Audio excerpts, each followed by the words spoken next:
오늘 이 시간 우리에게 주시는 하나님 말씀은 신약 성경 마가복음 9장 말씀입니다. 마가복음 9장 2절부터 13절까지 말씀을 봉독해 드리겠습니다. 엿새 후에 예수께서 베드로와 야고보와 요한을 데리시고 따로 높은 산에 올라가셨더니 그들 앞에서 변형되사 그 옷이 광채가 나며 세상에서 빨래하는 자가 그렇게 희게 할 수 없을 만큼 매우 희어졌더라. 이에 엘리야가 모세와 함께 그들에게 나타나 예수와 더불어 말하거늘 베드로가 예수께 구하되 랍비여 우리가 여기 있는 것이 좋사오니 우리가 초막셋을 짓되 하나는 주를 위하여 하나는 모세를 위하여 하나는 엘리야를 위하여 하사이다 하니 이는 그들이 몹시 무서워하므로 그가 무슨 말을 할지 알지 못함이더라. 마침 구름이 와서 그들을 덮으며 구름 속에서 소리가 나되 이는 내 사랑하는 아들이니 너희는 그의 말을 들으라 하는지라. 문득 둘러보니 아무도 보이지 아니하고 오직 예수와 자기들 뿐이었더라.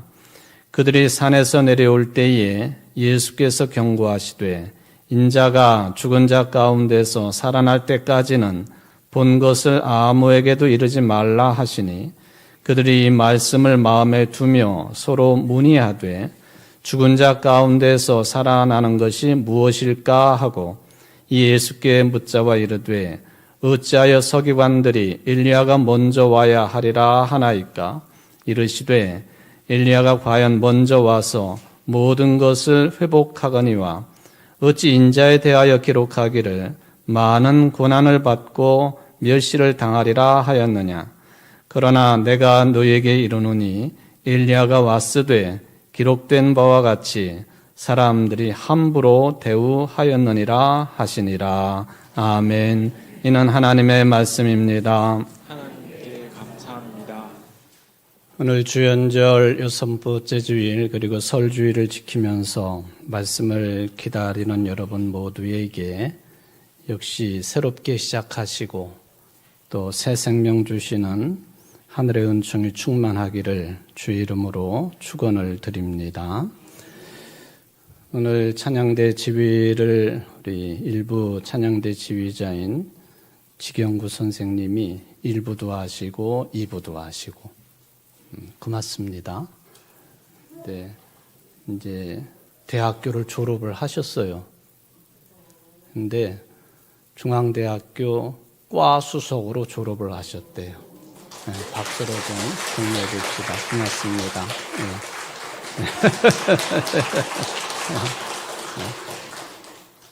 네. 얼마나 귀한 인재인지 모르겠습니다.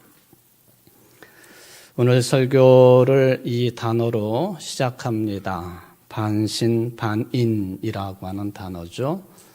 반신반의라는 단어도 있지만 비슷하게 발음이 되지만 전혀 다른 뜻입니다. 반은 신이고 반은 인간이다. 그런 개념입니다. 국어 대사전에 보면은 이것을 뚝 잘라가지고 반신만 이야기한다든지 반인만 이야기하든지 하지 않습니다. 반신반인이라 그렇게 기록을 합니다. 어떤 그 신적인 능력을 가지고 있는 한 인간, 그렇게도 해석이 되겠죠. 그러나 역시 신은 아니기 때문에 필멸, 꼭 죽을 수밖에 없는 그런 존재, 이것을 가리켜서 반신반인이라 그렇게 말합니다. 신화가 참 많은 그리스 신화에 보면은 여러분들이 잘 알고 계시는 그런 존재 중에 헤라클레스가 반신반인의 존재입니다. 또 우리나라 같은 경우는 역시 신화인데 단군 신화가 그런 내용을 담고 있죠. 하늘의 신인 환인의 아들 환웅이 곰이 여자로 변했는데 이 곰과 그리고 결혼을 해서 태어난 아들이 단군 왕검이다.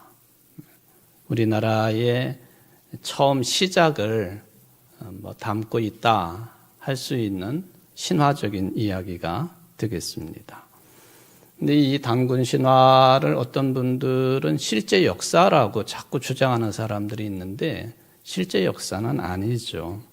신화입니다. 그러면 초기 기독교 시절에는 이런 일이 없었던가?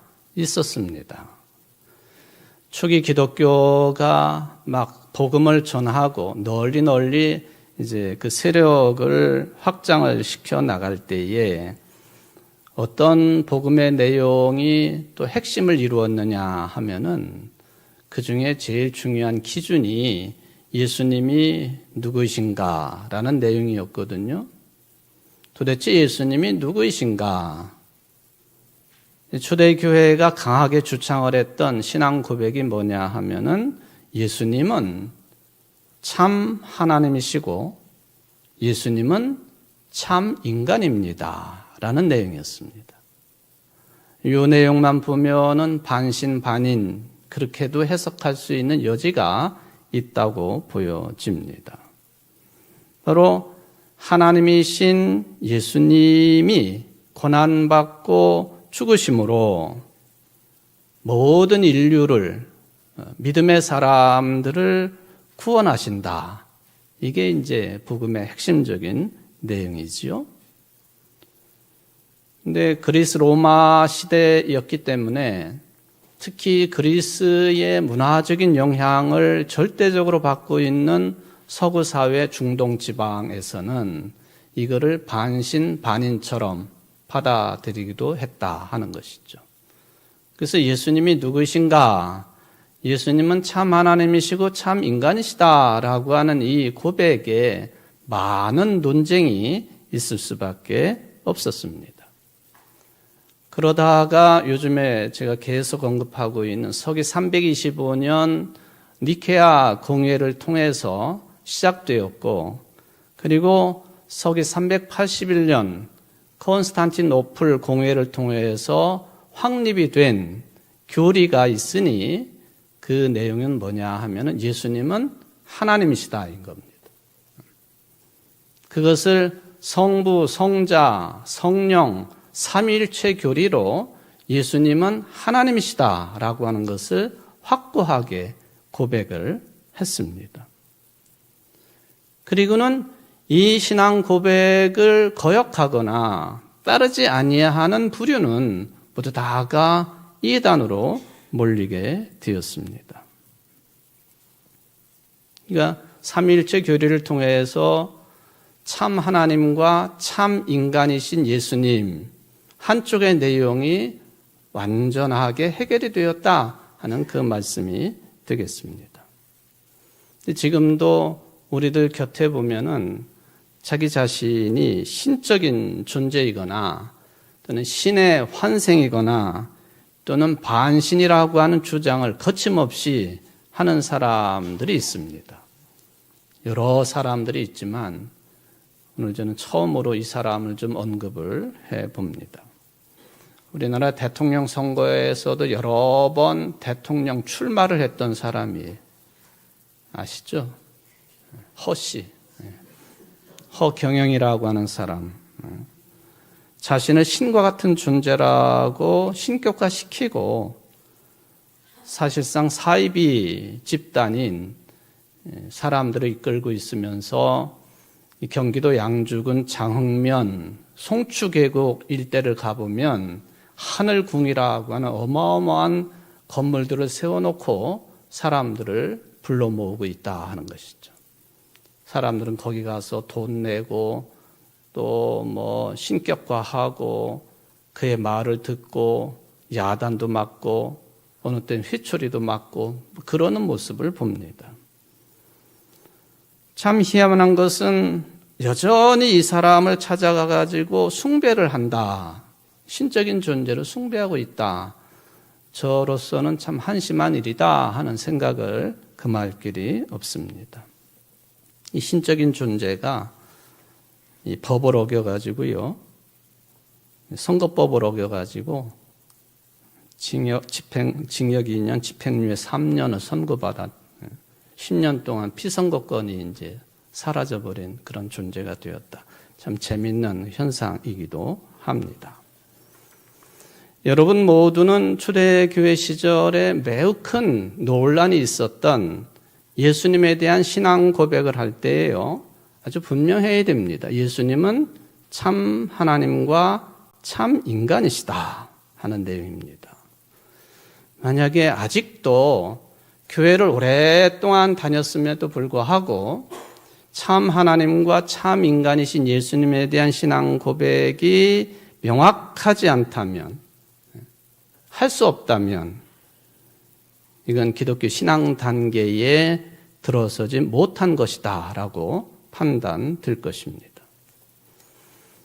지난 주간 수요일에 다른 설교 내용이었지만은 제가 이와 관련된 내용을 말씀을 드렸기 때문에 중복되지만 다시 한번 지난 수요일 날 설교 내용을 일부 인용을 하겠습니다.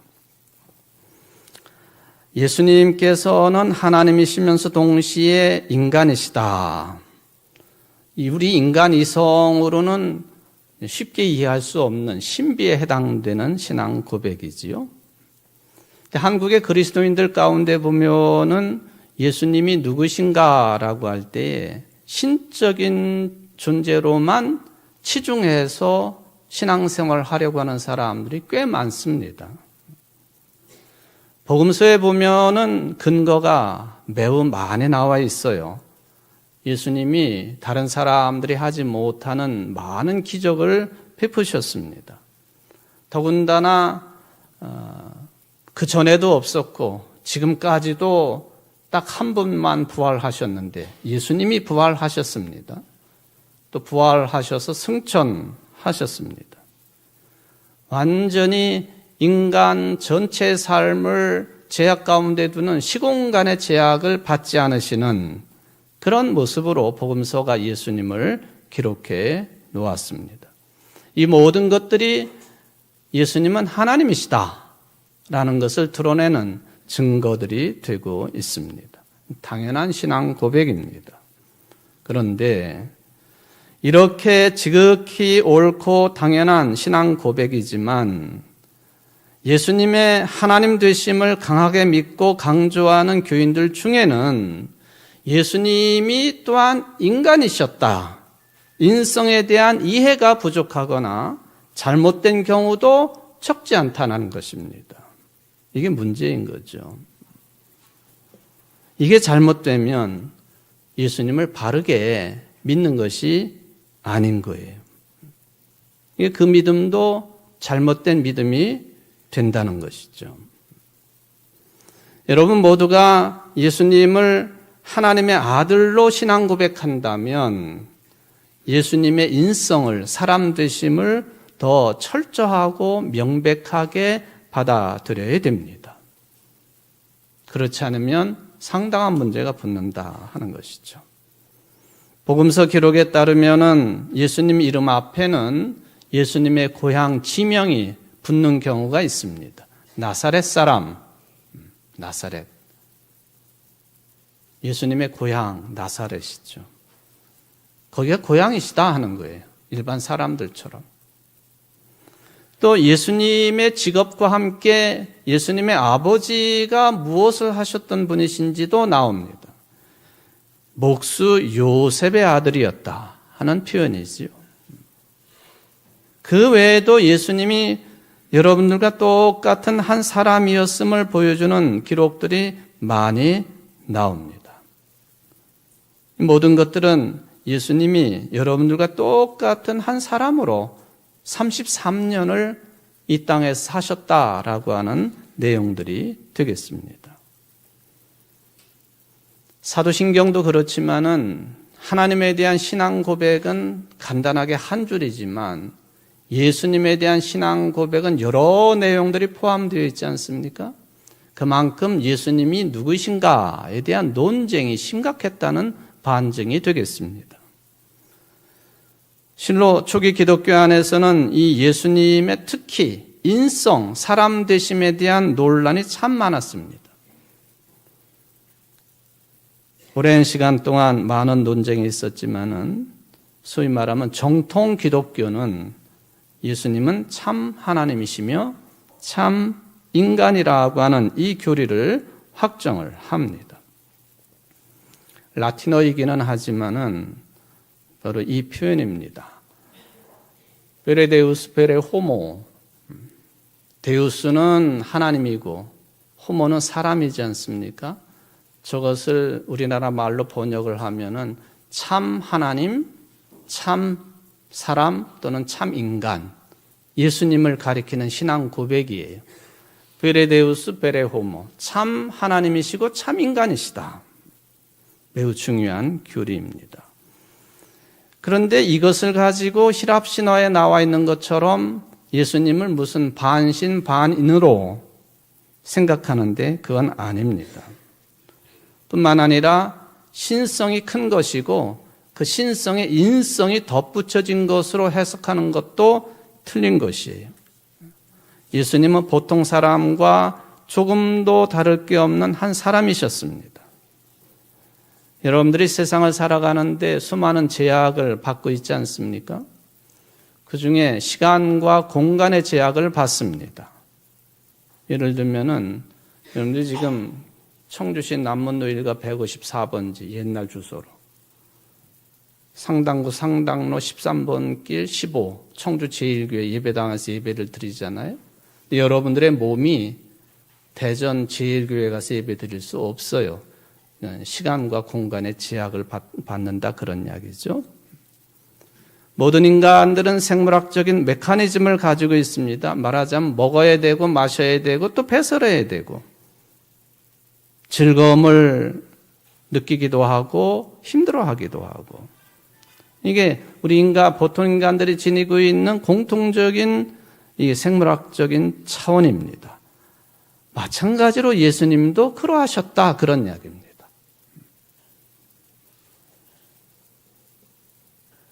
그래서 수많은 논쟁들 가운데에 좀 전에 말씀을 드렸던 베레데우스 베레 호모라고 하는 신앙 고백이 확립이 되는데 그때가 언제였느냐? 서기 451년 튀르키예의 이스탄불 한쪽 지역인 칼케돈이라고 하는 곳에서 네 번째 세계 교회 공회가 열리게 되었는데 그 451년 칼케돈 회의에서 예수님은 참 하나님이시고 참 인간이시다 라고 하는 교리가 확정이 되고 공표가 되었습니다. 그러니까 지금의 튀르키예는요, 그 사도행전 15장에 나와 있는 예루살렘에서 이제 1차 세계 공회가 있었다. 원형이 나온다면은 그 뒤로 교회 역사 속에서 325년에 니케아 공회가 있었고 또 그 다음에 381년에 콘스탄티노플 공회가 있었고 그리고는 431년에 에베소 공회가 있었고 그리고는 20년 뒤에 451년에 칼케돈 공회가 있었는데 다 너무나도 중요한 신앙 교리를 탄생시킨 공회들이거든요. 다 이 지역들이 지금의 튀르키예 지역들입니다. 튀르키예. 니케아도 콘스탄티노플도 콘스탄티노플은 지금의 이스탄불을 말하는 것이죠. 에베소도 그리고 지금 말하는 칼케돈도 마찬가지입니다. 여기에서 630명의 교회 지도자들이 모여서 예수님은 참 하나님이시고 참 인간이시다라고 하는 것을 고백하고 확립하고 선포를 합니다. 이제 이것에 어긋나는 것은 그때 당시 분위기로는 다 이단이 될 수밖에 없었습니다. 제가 그때 발표된 칼케돈 신조를 좀 읽어드리겠습니다. 잘 들어보십시오. 거룩한 교부들을 따라 우리 모두는 한 목소리로 한 분이요 동일하신 성자 우리 주 예수 그리스도에 관한 신앙 고백을 다음과 같이 가르친다. 그분은 신성에 있어서도 완전하시고 인성에 있어서도 완전하시며 참으로 하나님이시고 참으로 사람이시며 이성이 있는 영혼과 육체로 구성되셨다. 그분은 신성에 있어서는 성부와 동일 본질이시며 인성에 있어서는 모든 면에서 우리와 동일 본질이시되 죄는 없으시다. 그분은 신성에 있어서는 세기 이전에 성부께로부터 나셨고 인성에 있어서는 이 마지막 날에 우리와 우리의 구원을 위하여 하나님을 잉태하신 동정 마리아에게서 나셨다. 우리는 그분이 한 분이시고 동일하신 그리스도, 성자, 주님, 독생자로서 혼동도 변화도 분할도 분리도 없는 두 본성을 지니셨음을 인정한다. 그분은 결합으로 인하여 두 본성 간의 차이가 결코 제거되지 않으며 오히려 각 본성의 속성이 보존되고 함께 유일한 위격과 유일한 존재가 된다. 그분은 두 위격으로 나뉘거나 분할되지 않으며 한 분이며 동일하신 독생자, 성자, 하나님, 말씀, 주님 예수 그리스도이시다. 이는 예언자들이 처음부터 그분에 대해 가르치신 것이며 주 예수 그리스도께서 직접 우리에게 알려주신 것이고 교부들의 신경이 우리에게 전해준 바이다. 독립선언서처럼 이 칼케돈 신조가 이렇게 발표가 됐는데 핵심은 예수님은 참 하나님이시고 참 인간이시다. 이걸 주장하는데 근거가 뭐냐 할 때 마지막에 그걸 정리를 해놓았습니다. 구약의 예언자들이 이미 예언한 내용들이고 또한 예수님께서 직접 하나님과 나는 하나다라고 말씀하신 내용이고 세 번째, 교부들의 신경이 우리에게 전해준 바이다. 여기 말하는 교부들의 신경은 325년부터 381년까지 니케아 공의회, 콘스탄티노플 공회를 통해서 예수님은 삼위일체 하나님이시다라고 하는 그 내용이에요. 이게 칼케돈 신조입니다. 왜 근데 이러한 그 신조가 탄생할 수밖에 없었느냐? 당시 교회를 힘들게 했던 단성론만 주장하는 그룹들이 있었기 때문이었습니다. 그리고 그것을 가르치는 거짓 선지자들이, 교사들이 있었기 때문이었습니다. 그러니까 예수님에게서 신성과 인성을 그거를 연합한 것으로 보지 아니하고 신성과 인성 오직 하나의 본성을 가지고 있다고 가르친 거예요. 근데 그건 완전한 신성도 아니었고 완전한 인성도 아니었습니다. 보는 각도에 따라 방식에 따라서 신격화된 인성이거나 인성화된 신성뿐이었습니다. 이 단성론의 폐해가 크니까 이렇게 세계교회 지도자들이 모여가지고 이 칼케돈 신조를 완성시킨 거죠. 예수님이 누구이신가? 여러분들 찬송 한번 122장 한번 펴보실래요? 저기 화면에 나옵니다. 122장 3절입니다. 한번 불러보겠습니다.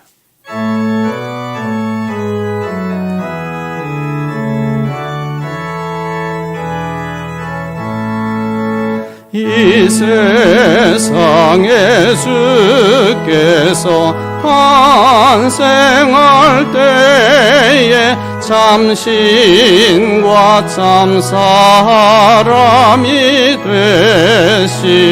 되시려고 저 동정녀 몸에서 나시었으니 엎드려 절하세 엎드려 절하세 엎드려 절하세 구주나셨네. 아멘. 예수님께서 이 세상에 태어나실 때에 참 신과 즉 참 하나님과 참 사람이 되시려고 하나님에 의해서 성령에 의해서 잉태된 동정녀 몸에서 나셨다. 그분께 엎드려 경배하자. 이 찬송가가 바로 이 칼케돈 신조를 근거로 탄생된 가사라 하는 거죠. 예수님은 참 하나님이시고 참 인간이시다. 근데 둘 중에 하나가 파괴가 되거나 두 본성, 즉 신이시고 인간이신데 두 본성 중에 하나가 파괴가 되거나 또는 포함시키거나 하지 아니하고 각각이 독립적이다. 하나님이시고 인간이시다. 좀 어려운 내용이지만은 사도 바울은 디모데전서 2장 5절에서 이런 말씀을 했지요. 하나님은 한 분이시요 또 하나님과 사람 사이의 중보자도 한 분이시니 곧 사람이신 그리스도 예수라. 여기 예수님이 하나님과 사람 사이의 중보자가 되신다. 예수님 이전에는 사람이 직접 하나님을 대면할 수 없게 되어 있었잖아요. 지금이야 여러분들이 마음껏 예수 그리스도의 이름으로 하나님께 기도하고 직접 대면하는데 불가능했었습니다. 예수님 때문에 그게 가능했다. 근데 바로 이 하나님과 사람 사이에 그리스도가 계심으로 인하여 그게 가능해졌다. 하나님 편과 사람 편을 중재하려면 하나님만으로도 안 되는 것이요 사람만으로도 안 되는 것이니 그리스도이시지만 사람이신 예수님만이 그것을 가능케 한다. 이 사도 바울의 신앙 고백이 얼마나 위대한 것인지 모르겠어요. 근데 헬라어 원어에 보면요. 바로 하나님과 사람 사이의 중보자도 한 분이시다라고 하는 이 문장 뒤에 세 단어가 뭐 다른 동사나 형용사나 뭐 접속사나 이런 것 없이 나란히 나와 있어요. 그러니까 중재자의 정체성을 이 세 단어로 규정을 합니다. 화면을 보세요. 그 화면에 보시면은 사람이신 예수 그리스도. 근데 이제 저렇게 이신을 붙여놨지만 사람, 예수, 그리스도 그렇게 되어 있습니다. 안트로포스, 사람을 말하죠. 크리스토스, 그리스도를 말하죠. 이에수스라고 하는 발음은 구약의 여호수아, 예수와 그리고 우리의 그리스도인 예수님이 같은 이름이에요.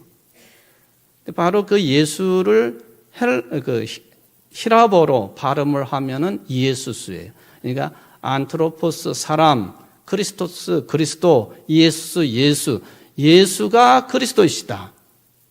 그리스도는 사람이다. 뭐 이런 내용이 이 헬라어 원문에는 들어있다. 그러니까 사도 바울이 이것을 직시하고 있었다 하는 것이죠.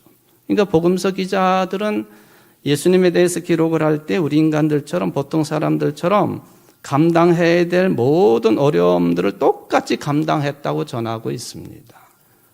외롭기도 하셨고 슬피기도 하셨고 마음이 답답하기도 하셨고 세 가지 시험도 받으셨고 신적인 존재라고만 한다면 시험이라는 게 있을 수가 없는 거예요.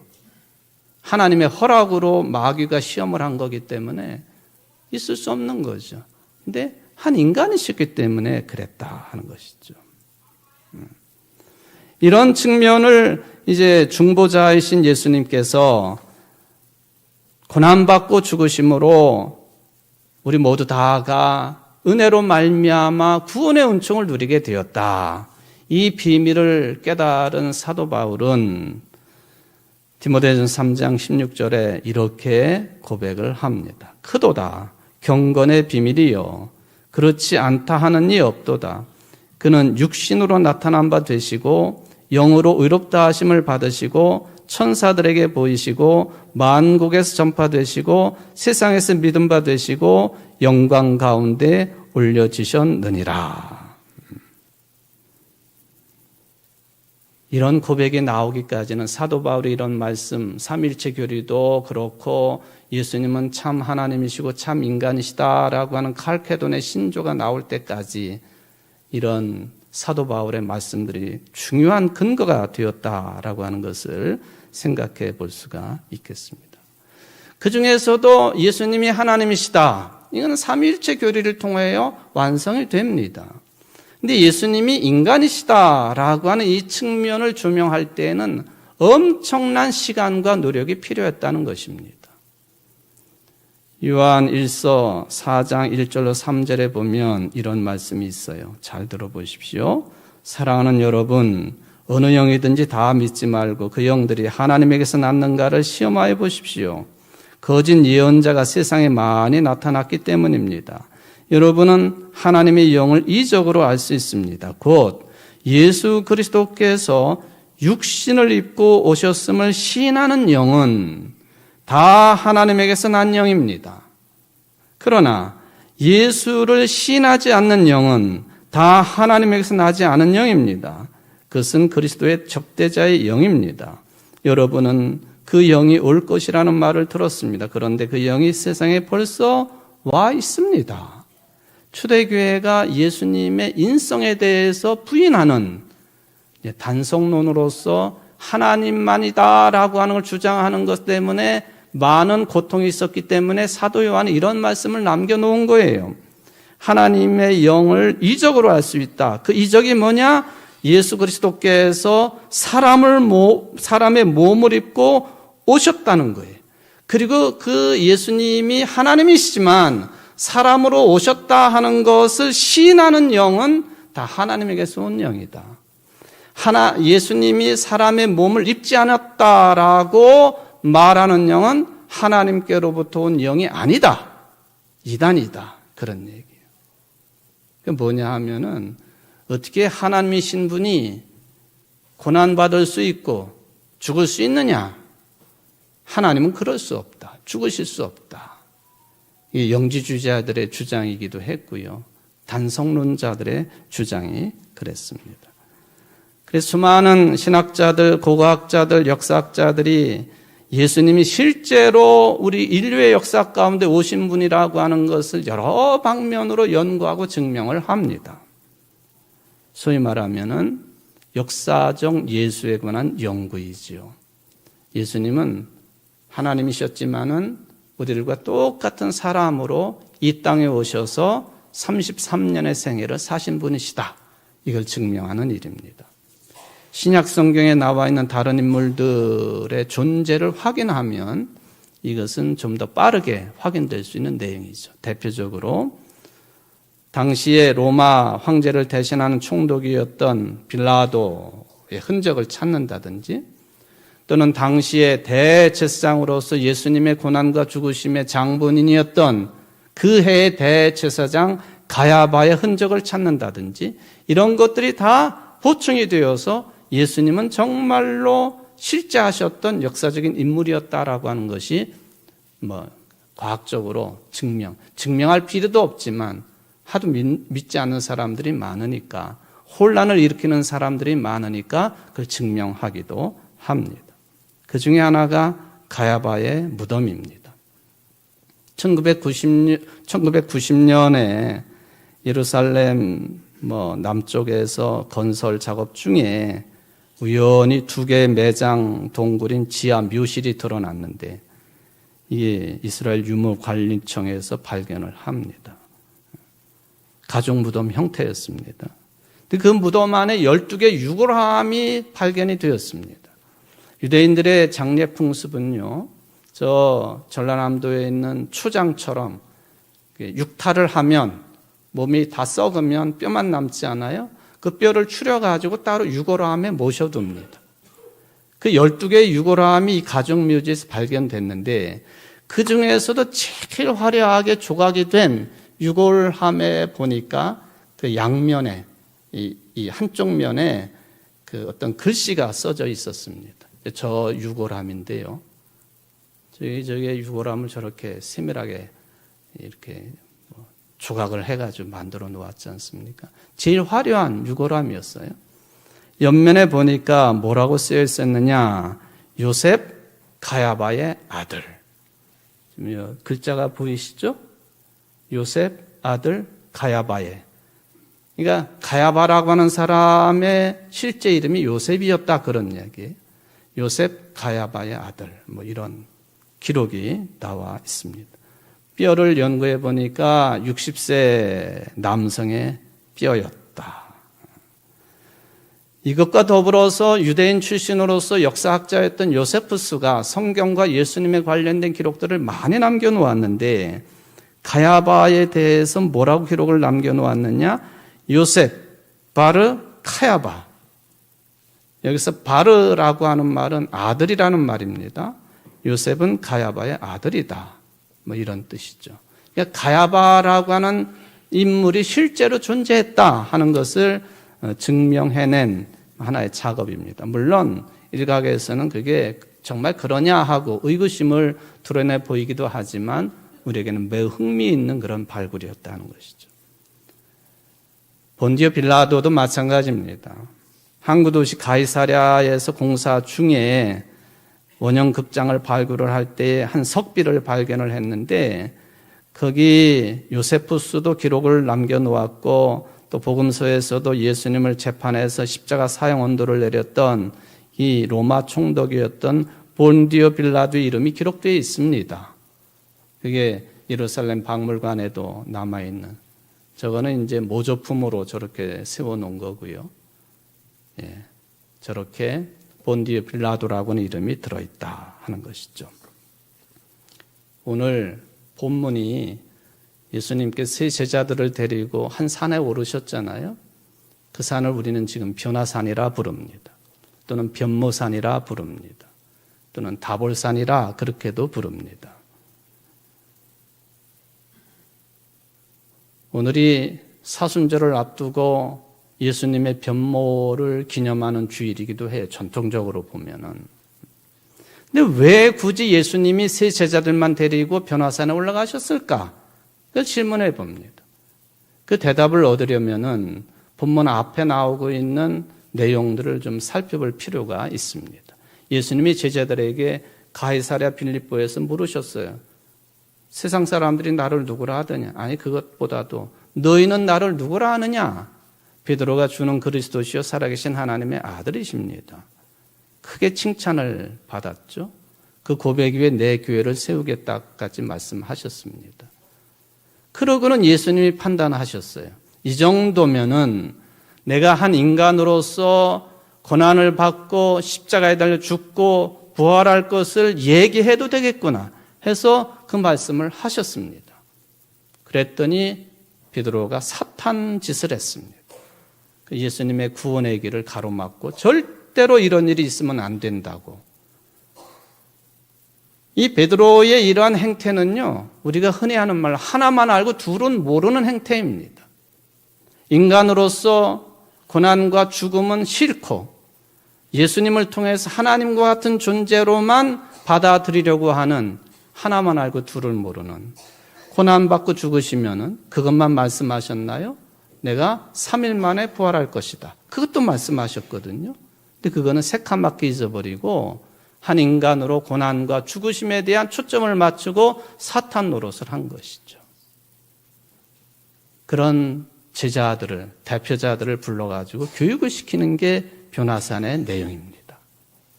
예수님의 모습이 사람의 말로 표현할 수 없을 정도로 희게 변형이 되셨어요.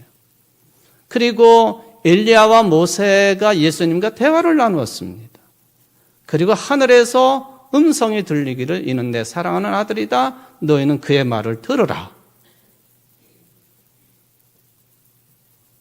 베드로가 생각할 때에 예수님은 그리스도이신데 고난과 죽으심이 무슨 말입니까? 영광만 받으십시오? 너는 정말 하나밖에 모르는 아이구나.